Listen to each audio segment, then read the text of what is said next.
आपको एक प्रत्यक्ष घटना बताते हैं। कहीं एक बार कार्यक्रम करने गए थे, अब विस्मृति में है कि या तो कलकत्ता की बात थी या बंबई की बात थी, कहीं एक जगह की रही होगी। आज की बात नहीं, करीब 20 वर्ष हो चुके, 20-21 वर्ष पुरानी बात है। तो एक सज्जन व्यक्ति थे, जब उनसे भेंट हुई तो उन्होंने कहा कि महाराज जी, ईश्वर ने इतनी कृपा की है, प्रभु ने इतनी कृपा की है कि अगर हम चाहें तो ब्रज में बहुत सुंदर एक कोठी, बड़ी सी हवेली बनाकर रह सकते हैं, लेकिन आज तक कभी ऐसा सौभाग्य प्राप्त नहीं हुआ कि हमारा ब्रज में प्रवेश भी हुआ हो।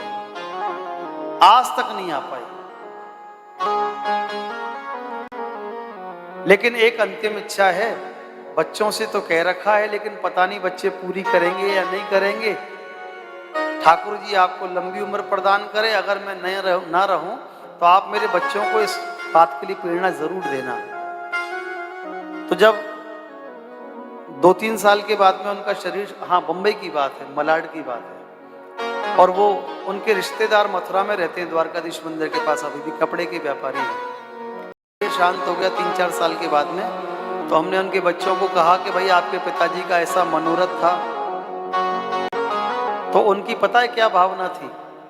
उन्होंने कहा कि जो मेरी अस्थियां हो ना, उनको गंगा जी में प्रवाहित मत करना, यमुना जी में भी प्रवाहित मत करना। तो क्या करना?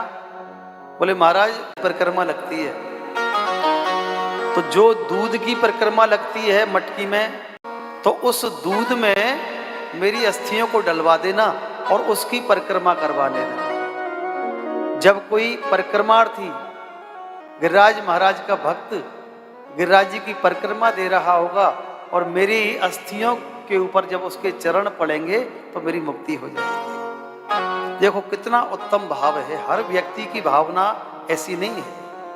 हर व्यक्ति की बुद्धि में इतना भाव भी आना मुश्किल है जितना भाव उनकी बुद्धि में आया।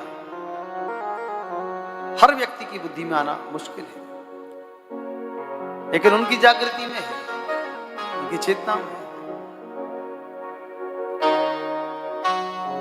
तो कहने का अभिप्राय यही है कि भाव ऐसा बनाकर रखो